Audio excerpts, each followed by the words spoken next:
Today on Oregon News, drink wheel prices are increasing, dinosaurs take over Eugene, the bird flu returns, and Oregon softball gets off to its hottest start in program history.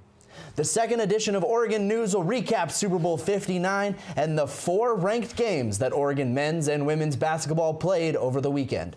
Also, a second snowstorm in Eugene? You'll have to stick around to find out when we look at the upcoming forecast for the local and surrounding areas. We've got the latest stories, scores, and more, and it all starts right now on Oregon News. Good morning and welcome into the Oregon News studio. My name is Brady Ruth. And I'm Tayton Torgumson. We've got a big slate of hard-hitting local stories to jump right into. President Donald Trump is changing many of the protections for marginalized groups. These changes affect Eugene populations, but some organizations are ensuring those impacted will feel safe. First United Methodist Church's new resolution promises to provide shelter and sanctuary to immigrants, refugees, and migrants. The church's board passed the resolution following immigration enforcements from the Trump administration. Immigration officers are now allowed to enter places that were previously considered safe, which includes churches.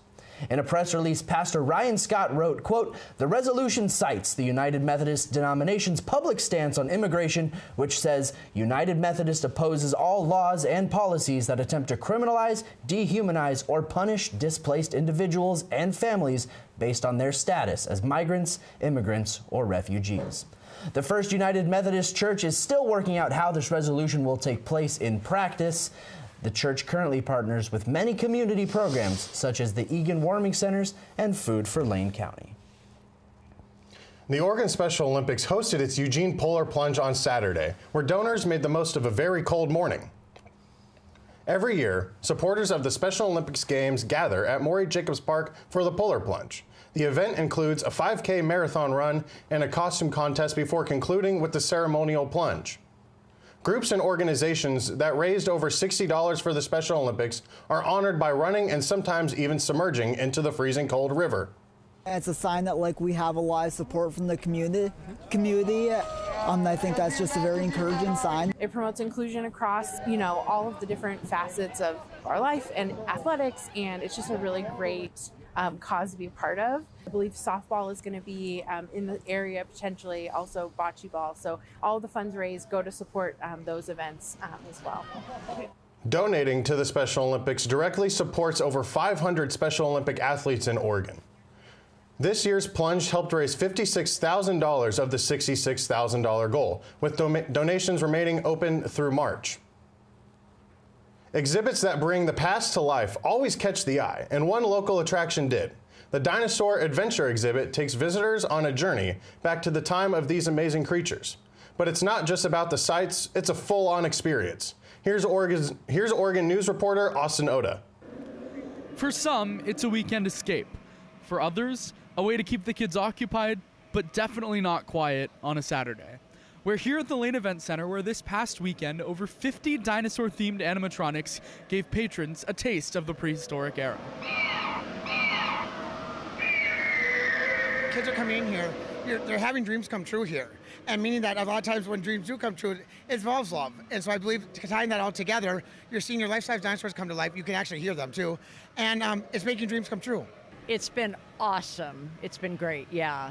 All the items here have been great. She has particularly liked the bouncy house and then, of course, the rock, the gem finding. So it's been awesome. She's turning 3 here coming up, and her grandma, she got us tickets out here. I wasn't going to come, but actually it's pretty awesome. The detail in all the little critters, all these dinosaurs, the mechanisms that make them move, their eyes, all of that is very impressive. It's kind of like Toy Story, if you will. When Andy closed that door, they all came to life. And I think that happens every time we shut off the lights here. You can't say what might happen, but every day is a complete adventure. And that's why we call it the Dinosaur Adventure. Austin Oda, Oregon News. College students are almost always on the lookout for good deals, and that doesn't stop when they're at the bars. Recent price increases at one local bar have ruffled some feathers. Here's Sofia Rodriguez-Vaquero with more. It's a Thursday night in Eugene, and bargoers are flocking to Rennie's Landing for cheap drinks at Drink Wheel. However, the price recently increased from $3 to $4 a drink. We're here to ask people how they feel about the extra buck. Inflation has hit Rennie's, which is one would argue, the last frontier of inflation-proof business, you know?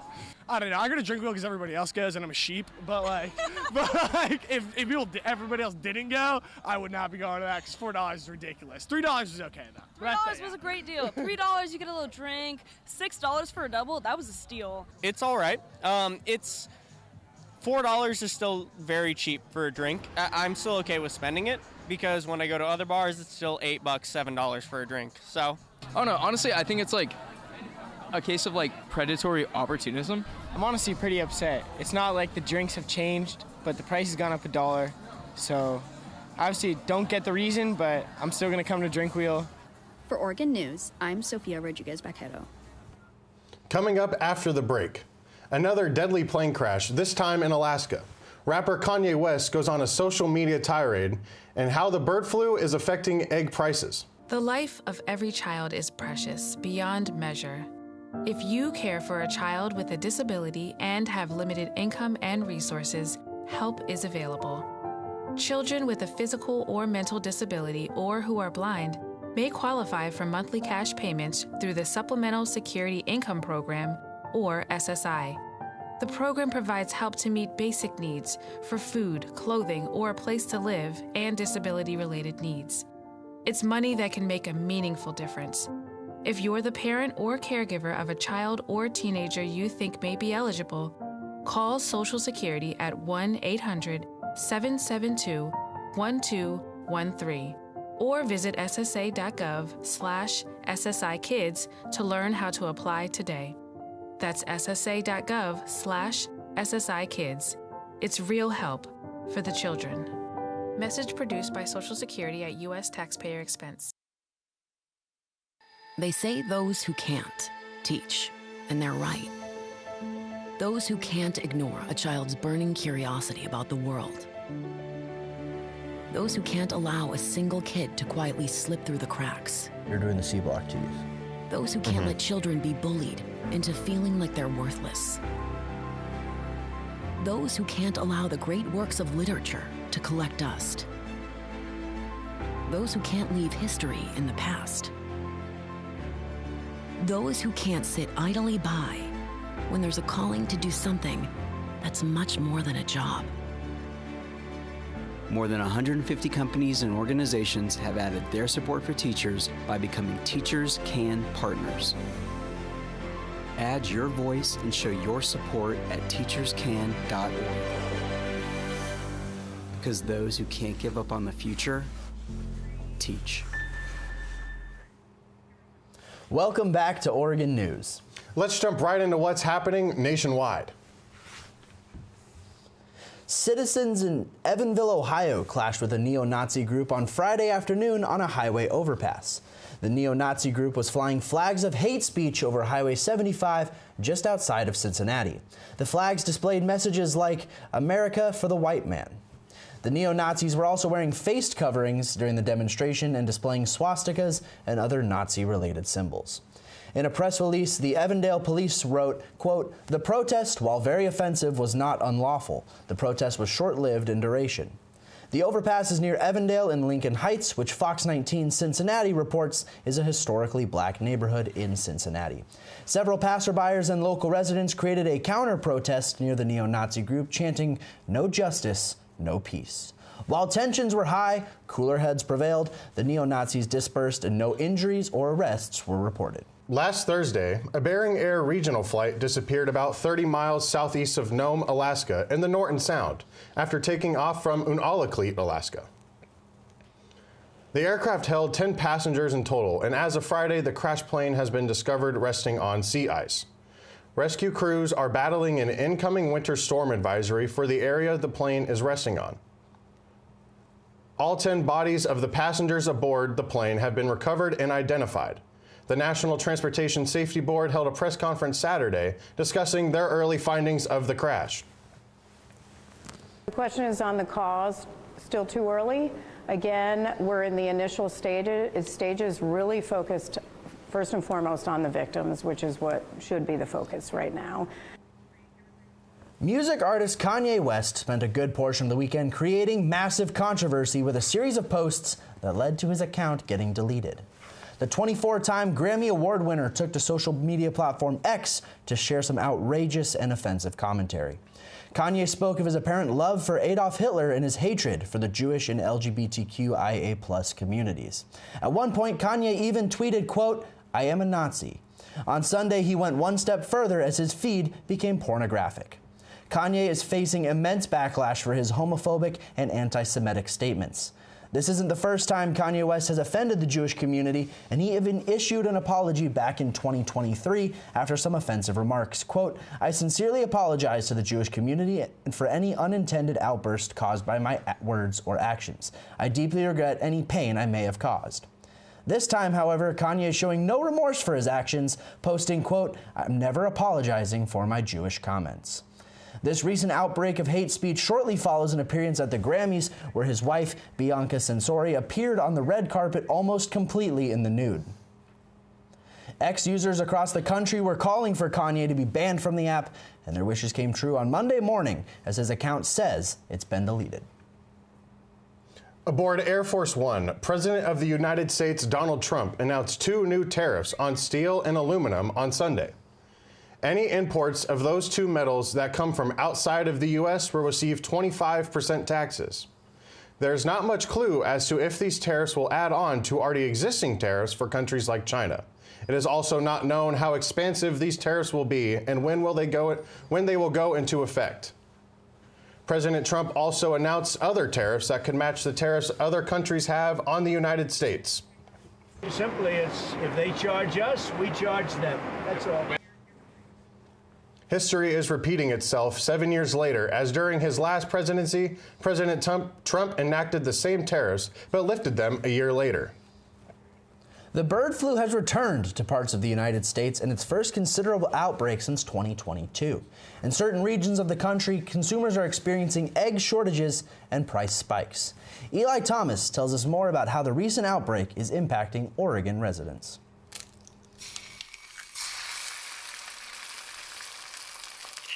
The bird flu epidemic has not reached Oregon, but grocery stores have a shortage of eggs, resulting in raised prices.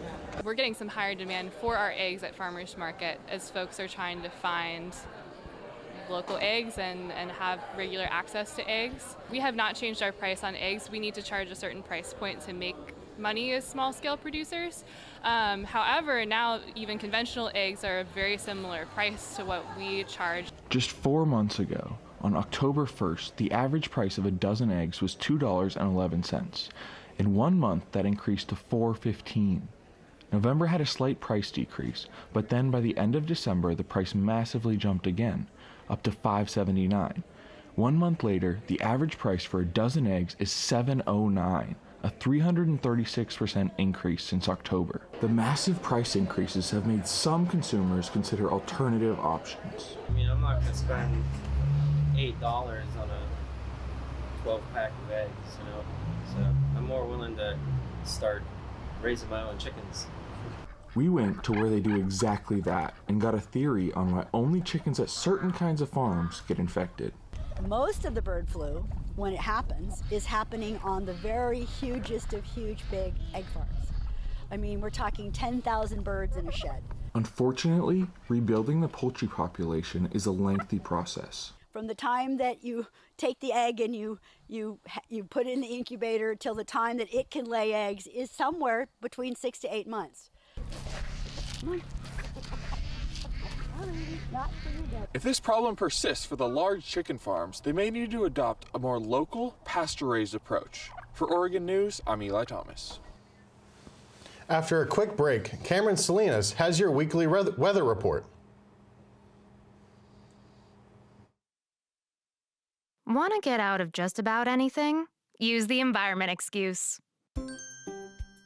Dear housemates, due to the environmental impact of food waste, I'm eating all your leftovers. You're welcome. Is that my shirt? And pants? And shoes? I mean, I'm literally saving the environment. Ooh, what's this about? I'm just doing my part for the environment. What did the sushi say to the bee? Wasabi! Gotta love an open mic carpool. Less cars, more jokes. Is that Mima's punch bowl? We use way too much plastic. Think of the planet. Who is the best princess? The environment is the best excuse. Find an out and opt in to save the Earth. Just scan this code. The life of every child is precious beyond measure. If you care for a child with a disability and have limited income and resources, help is available. Children with a physical or mental disability or who are blind may qualify for monthly cash payments through the Supplemental Security Income Program, or SSI. The program provides help to meet basic needs for food, clothing, or a place to live, and disability-related needs. It's money that can make a meaningful difference. If you're the parent or caregiver of a child or teenager you think may be eligible, call Social Security at 1-800-772-1213 or visit ssa.gov/SSIkids to learn how to apply today. That's ssa.gov/SSIkids. It's real help for the children. Message produced by Social Security at U.S. taxpayer expense. Welcome back to Oregon News. I'm Cameron Salinas. Love is in the air this week, and so is a whole lot of rain, snow, and temperatures that might make you rethink those outdoor date plans. It's Valentine's week, so let's take a look at this week's forecast. Eugene, you're giving us a relationship status of it's complicated. A cold start with Monday at 43 degrees, and then Tuesday's sunshine teases us with another 43-degree high, but a frigid 19-degree low. By Thursday, we're back to 40 degrees and an 80% chance of rain and snow, and just in time for Valentine's Day. So if you're planning a romantic picnic, maybe swap that for Netflix and takeout. Corvallis, you're waking up in a fog, literally. Monday starts off chilly at 44 degrees, but don't get too cozy because by Thursday, an 80% chance of rain and snow rolls in with highs in the upper 30s. This weekend, we'll see a high of 51 with scattered showers, which means the romance is still alive, just slightly damp. Salem, you're really taking us on an emotional journey. A partly cloudy Monday at 46 degrees leads into a couple of sunny midweek days. But by Thursday, a 70% chance of rain and snow with highs in the upper 40s. Valentine's Day itself, 46 with on and off snow showers, so keep that umbrella close. Bend, your temperatures are so cold, even the warmest hugs won't help. Monday starts at a brutal 30-degree high, 9-degree low. Tuesday, holy cow, even worse, 26-degree high, but a 3-degree low. Thursday, snow moves in with a high of 31 degrees, so unfortunately those Valentine's Day fits are going to have to be tucked under a nice warm jacket. Newport, you're serving coastal romance with a side of rain. A partly sunny start to the week in the mid-40s quickly turns into rain by midweek, with highs in the upper 40s. Valentine's Day, 47 degrees and classic Oregon drizzle. So if your date involves a beach walk, bring an umbrella or embrace the notebook moment and dramatically kiss in the rain. Florence, you're teasing us with a sunny start, but let's be real. Rain is your love language. Monday's looking at a decent 47 degrees, but by Thursday, rain locks in at 46 degrees and stays through the weekend. Valentine's Day, 50 degrees with scattered showers. So if your plans involve an outdoor proposal, let's keep it that way. Rain can be romantic. Coos Bay, you're starting off with a freeze warning, so bundle up. Monday's at 48 degrees, but the lows dip into the 20s. By Thursday, the rain moves in, and Valentine's Day, 51 degrees with showers that don't seem to have an end date. Roseburg, you're not the worst, but you're not the best either. The start of the week is actually pretty decent at 45 degrees with partly cloudy skies.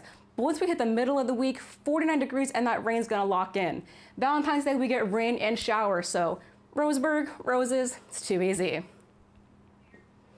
Well, that's the forecast for this week. Happy Valentine's Day. Stay dry, stay warm. I'm gonna get it back to Braden and Tate. Super Bowl Sunday has come and gone, and the Oregon men's and women's basketball played 4 ranked opponents over the past week. Eli Kuhn and the sports team tell us more after the break. Who can't ignore a child's burning curiosity about the world. Those who can't allow a single kid to quietly slip through the cracks. Those who can't let children be bullied into feeling like they're worthless. Those who can't allow the great works of literature to collect dust. Those who can't leave history in the past. Those who can't sit idly by when there's a calling to do something that's much more than a job. More than 150 companies and organizations have added their support for teachers by becoming Teachers Can Partners. Add your voice and show your support at teacherscan.org. Because those who can't give up on the future, teach. Want to get out of just about anything? Use the environment excuse. Dear housemates, due to the environmental impact of food waste, I'm eating all your leftovers. You're welcome. Is that my shirt? And pants? And shoes? I mean, I'm literally saving the environment. Ooh, what's this about? I'm just doing my part for the environment. What did the sushi say to the bee? Wasabi! Gotta love an open mic carpool. Less cars, more jokes! Is that Mima's punch bowl? We use way too much plastic. Think of the planet. Who's the best princess? The environment is the best excuse. Find an out and opt in to save the Earth. Just scan this code. Welcome back to Oregon News. I'm Eli Kuhn, and it was a packed weekend in sports. First up, yesterday was Super Bowl Sunday from the Caesars Superdome in New Orleans. Kansas City Chiefs, looking for the first three-peat in Super Bowl era, matched up against the Philadelphia Eagles, hoping to lift the Lombardi Trophy for the second time in franchise history. Early on, Jalen Hurts fires down the right sideline and connects with Jahan Dotson near the end zone. He would be ruled just shy of the goal line, and if you've watched the Eagles play, you probably know what's coming next. From a yard out, Jalen Hurts, the tush-push, touchdown, Eagles on the board first. Now, midway through the second quarter, Eagles up 10-0. Patrick Mahomes trying to make something happen on 3rd and long. His pass intercepted the rookie Cooper DeJean on his 22nd birthday. His first career interception goes for 6 in the Super Bowl. Eagles lead 17-0. Now after another interception by Mahomes, Philly back in the red zone. This time Hurts finds A.J. Brown over the middle. He walks into the end zone. It was all Philadelphia in the first half. Eagles up 24-0 at intermission. And Nick Sirianni loves it over on the Eagles sideline. Now in the third quarter, Eagles looking to close this one out early. Hurts going deep downfield for Devontae Smith, and it's caught. Touchdown, Eagles lead 34-0. The Chiefs would get some late points, but this game was never close. Final score 40-22. Head coach Nick Sirianni gets the Gatorade shower, and the celebration begins in Philadelphia.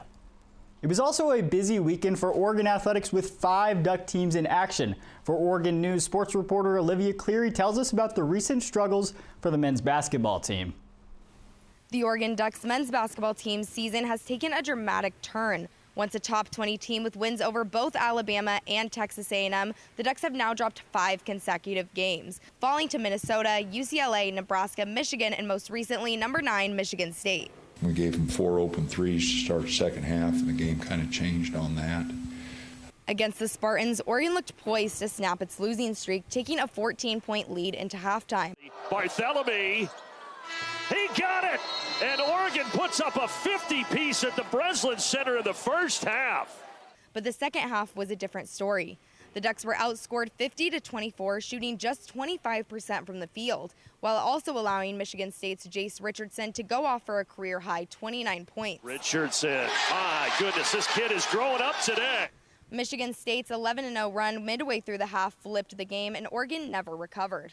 Gave up some really easy baskets, and they closed that gap pretty quick with some open threes. I know the first 4 they hit were all wide open, So, again, I thought that really changed the momentum of the game. The next 3 games could determine their fate. Oregon hosts Northwestern and Rutgers, followed by a trip to Iowa, 3 teams below them in the standings. If the Ducks want to stay in the postseason conversation, these games aren't just must-wins. They need to be statement victories. With Oregon News, I'm Olivia Cleary. The women's team was also looking to get back on track after 2 consecutive losses, but the road wouldn't get any easier against the undefeated and number 1 ranked UCLA Bruins. Sunday from Matthew Knight Arena, a win would be a huge boost for Oregon's tournament hopes, but the Bruins have won 21 straight games by double digits. Nani Falatea led the charge for the Ducks, driving here through contact and won. Falatea, a season-high 19 points. And then on defense, active hands to get the steal. In transition, converts on the layup.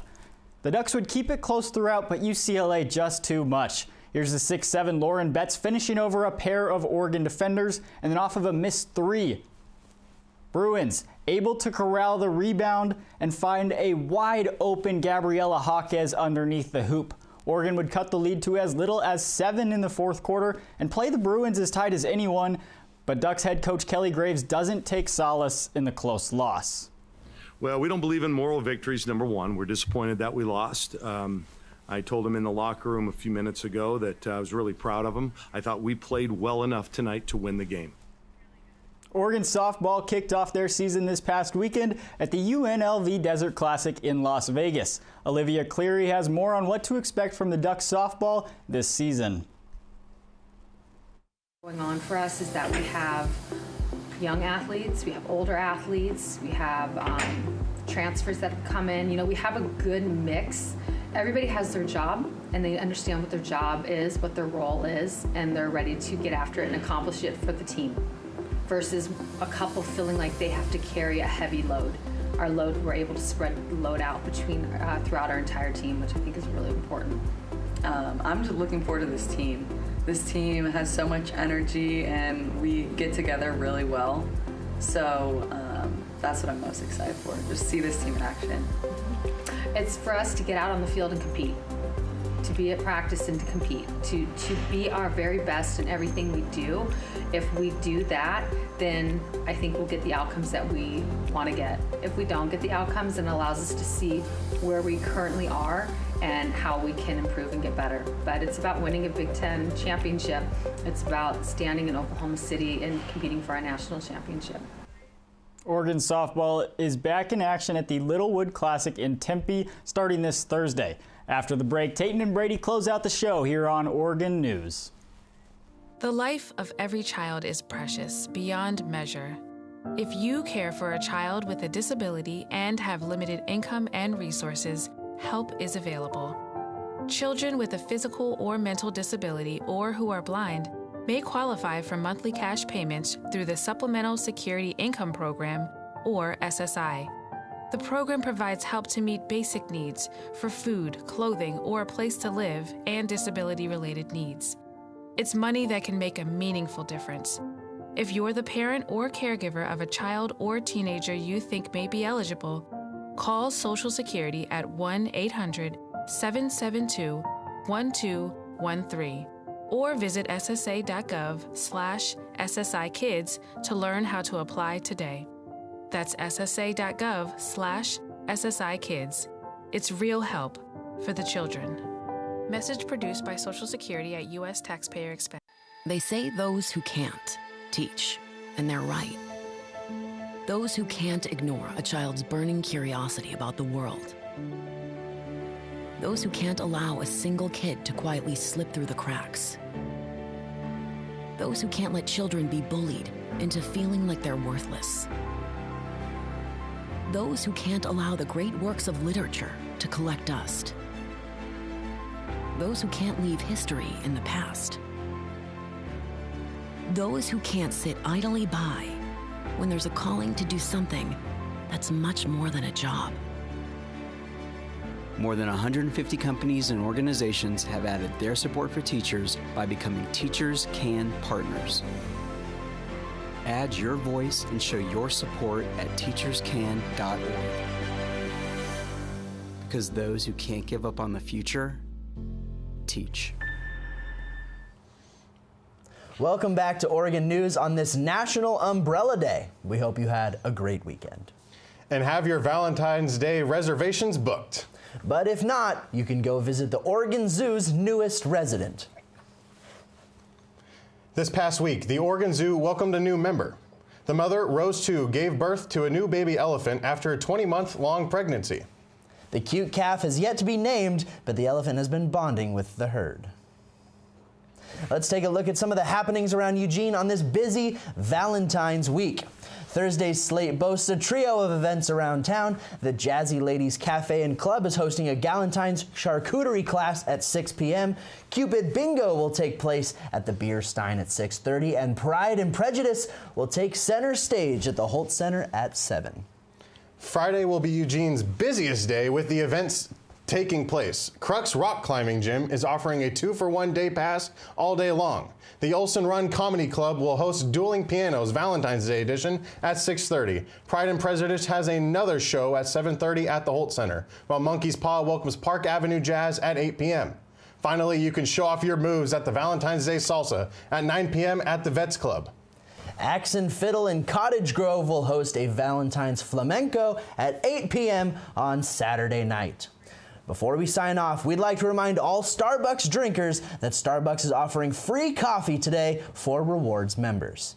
And fellas, let's not forget Valentine's Day is on Friday. Make it a special day for that special someone.